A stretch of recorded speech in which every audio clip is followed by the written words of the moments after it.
Assalamualaikum warahmatullahi wabarakatuh. Waalaikumsalam warahmatullahi wabarakatuh. Baiklah, hari ini kita masih diberikan kesehatan, kenikmatan, kita bisa berkumpul pada hari ini, kita bisa masuk sekolah pada hari ini. Sebelumnya mari kita berdoa sebelum memulai pembelajaran kita hari ini. Berdoa, mulai.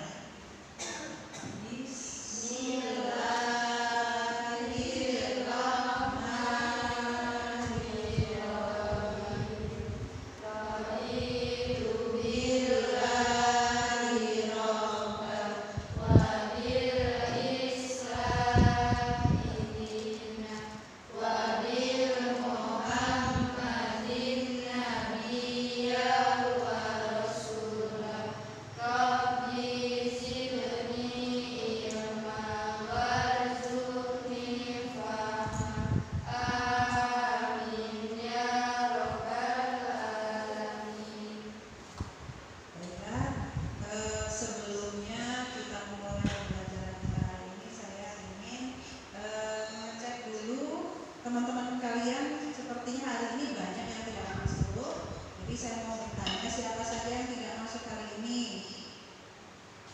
Siapa aja? Coba temannya siapa yang nggak masuk? Sebutkan. Siapa? Rita, Eka, Vera, Utami, Ella, apa lagi? Jenna, siapa lagi satunya cowok? Ridho. Terus, baiklah, sebelum memulai pembelajaran kita hari ini, kita menyanyikan lagu kebangsaan Garuda Pancasila. Silakan kalian berdiri. Baiklah, 1, 2, 3. Garuda Pancasila, akulah pendukungmu. Patriot proklamasi, sedia berkorban untukmu. Pancasila dasar negara, rakyat adil makmur sentosa, pribadi bangsaku. Ayo maju, maju, ayo maju, maju, ayo maju, maju. Oke, silakan duduk kembali.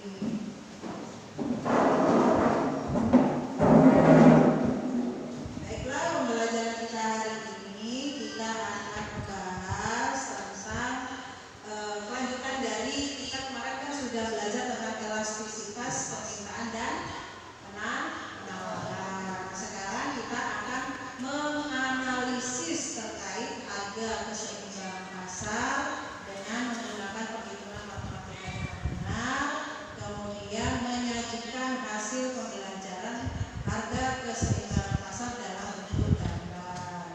Nah,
pembeli dan penjual, ya bagus sekali.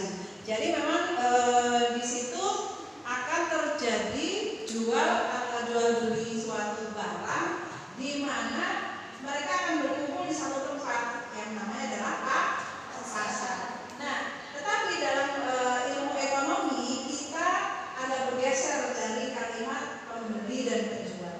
Kita kemarin belajar tentang hukum permintaan dan penawaran. Jadi sekarang definisi dari pasar tadi kita geser, bahwa yang penjual tadi dia menawarkan suatu barang, ya artinya dia melakukan penawaran. Sementara untuk yang pembeli mereka itu melakukan permintaan. Jadi kita geser, tadi pengertian pasar adalah tempat bertemunya penjual dan pembeli. Kita geser sekarang adalah pasar adalah tempat bertemunya permintaan dan penawaran. Sama saja. Sebelum kita lanjutkan pembelajaran, Ibu akan memberikan assessment diagnostik, di mana assessment tadi berisi tentang pertanyaan-pertanyaan tentang yang sudah kita lihat tadi, yaitu tentang pasar.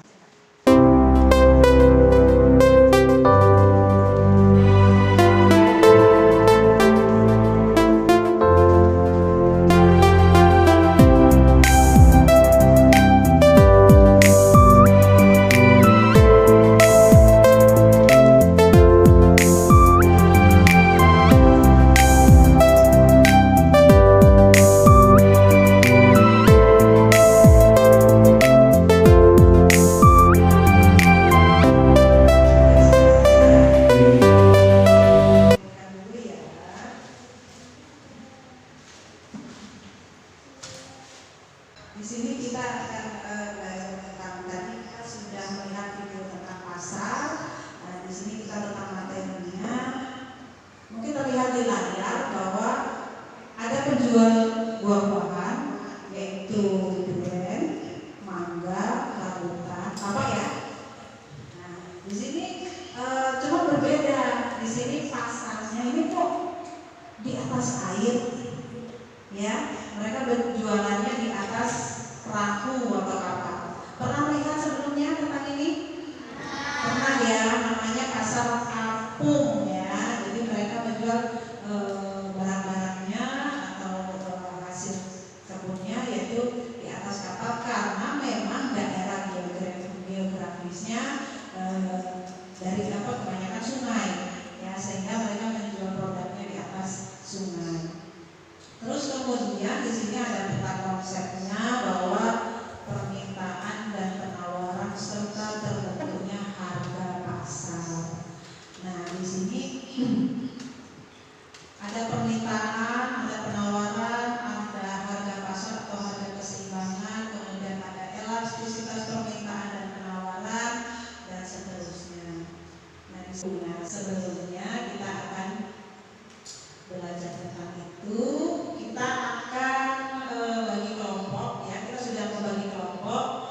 Nah, saya akan membagikan 6 kartu yang berwarna untuk kita belajar bersama bagaimana efek dari harga naik ataupun harga turun.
kelompok mana yang menjawab? Mari kita spill bersama.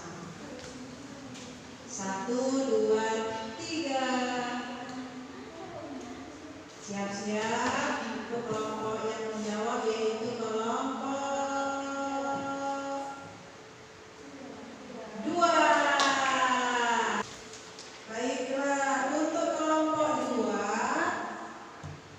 jawabannya apa? Tunjukkan atau angkat kartunya. Baik, kartunya adalah warna merah dan hijau. Artinya apa, Nak? Oke. Karena jumlah yang diminta meningkat. Oke. Karena jumlah dari coklat wafernya meningkat. Alasannya apa, Nak? Karena perubahan dalam kadar. Oke. Tepuk tangan. Jawaban dari kelompok 2. Jadi yang terjadi ketika coklat wafer sedang diobral, yaitu jumlah yang diminta meningkat, yaitu kartu warna merah, di mana kartu warna merah ada tulisannya jumlah yang diminta, ya. Terus kemudian kartu yang warna hijau meningkat, jadi jumlah yang diminta meningkat. Kenapa hal itu terjadi? Karena terjadi perubahan dalam harga. Ya, oke. Selanjutnya untuk pertanyaan kedua. Di sini ada pertanyaan tentang produk celana jeans. Ya, ada produk celana jeans di mana terdapat hasil penelitian yang menyatakan bahwa bahan celupan celana jeans terbukti menyebabkan penyakit. Oke, kita spin lagi. Kalau terjadi kelompok 2 lagi, kita spin ulang ya. Kelompok 3. Oke, yang di belakang kelompok 3 sebentar. Di sini ada kejadian atau kasus bahwa terdapat hasil penelitian yang menyatakan bahwa bahan celupan celana jeans terbukti menyebabkan penyakit. Oke, kelompok 3 jawabannya apa? Angkat kartunya, yaitu merah dan kuning, di mana yang warna merah adalah jumlah yang diminta, kemudian yang warna kuning adalah menurun. Artinya apa ini, Nak? Siapa yang menjawab? Jawaban. Jumlah yang diminta menurun. Oke. Jumlah barang yang diminta menurun, yaitu jumlah barang celana jeans, akan permintaan celana jeans akan menurun. Nah, ini penyebabnya apa atau alasannya, Pak? Karena perubahan kualitas. Oke, karena terjadi perubahan kualitas, di mana tadi celana jeans bahan celupannya setelah dilakukan penelitian dapat mengalami atau menyebabkan penyakit. Oke, selanjutnya kita akan ke kelompok 1 yang belum ya. Oke, kelompok 1 nanti kita spin lagi karena masih ada pertanyaan lagi. Nah, di sini tentang kursus komputer. Paham ya? Paham ya tentang kursus komputer ya. Nah, di sini kejadiannya bahwa semua pekerja harus bisa menggunakan komputer. Nah, ini jawabannya apa di kelompok 1? Silakan angkat kartu. Oke, angkat kartu warna biru dan warna hijau. Di mana warna biru jumlah yang ditawarkan, kemudian yang hijau adalah meningkat. Jadi jumlah. Nah, ini jawabannya apa, Nak? Jumlah yang ditawarkan meningkat. Oke, ya, jadi jumlah yang ditawarkan akan berbagai kursus komputer ini juga meningkat karena kebutuhan akan pekerja yang bisa menggunakan atau mengoperasikan komputer juga meningkat. Nah, hal ini terjadi karena apa? Alasannya apa? Karena perubahan kebutuhan. Oke, karena terjadi perubahan kebutuhan. Tepuk tangan dulu semuanya untuk kelompok kita tadi ya. Di sini ada kasus lagi tentang produk gandum, yaitu harga jagung naik. Apa hubungannya Bu gandum dengan jagung gitu kan? Kalau tadi kan gula dengan wafer ya, karena wafer tadi menjadi salah satu bahan pembuatan wafer. Nah, di sini gandum ini jagung menjadi barang pengganti. Ketika gandum tidak ada, itu gandum kan sumber karbohidrat, ya kan? Nah, ketika gandum tidak ada atau harganya meningkat, maka jagung akan menjadi barang pengganti dari gandum tersebut. Nah, masalahnya harga jagung sekarang naik. Apa akibatnya? Silakan tunjukkan kartunya. Yaitu warna apa? Biru dan hijau. Oke, silakan. Artinya apa? Karena jumlah yang ditawarkan naik. Oke, jadi jumlah yang ditawarkan juga naik atau meningkat. Alasannya apa, Nah? Karena perubahan harga barang substitusi. Oke, karena terjadi perubahan harga barang substitusi. Baik, silakan LKPD-nya atau jawabannya dikumpul. Iya, iya, dikumpul semuanya.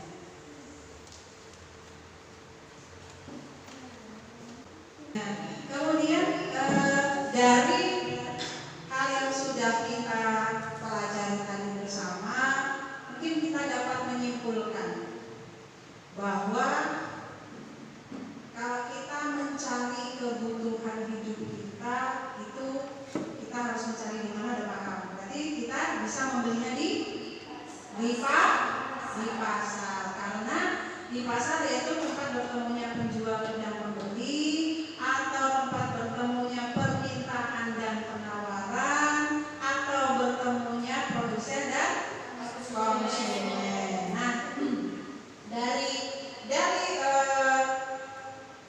pembelajaran kita tadi, kita juga bisa menarik kesimpulan ya. Jika terjadi apa tadi ya? Kalau contohnya tadi yang wafer harganya turun, ya kan? Nah, terus jumlah yang diminta tadi apa? Meningkat ya, jumlah yang diminta meningkat karena kita daya belinya jadi bertambah. Jadi uang jajan kalian yang tadinya cuma 2.000 bisa belinya, misalnya tadinya harganya 2.000 cuma bisa beli 1. Tapi kalau harganya turun menjadi 1.000, kita atau kalian bisa membeli 2 wafer ya, hal tersebut. Terus kemudian ada juga barang-barang komplementer tadi ya. Ada gula, misalnya juga kalau kita bikin atau buat kue, misalnya telurnya yang meningkat, otomatis barangnya juga harganya naik atau turun? Naik ya. Jadi barangnya harganya juga naik. Itu barang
berbuat kaya.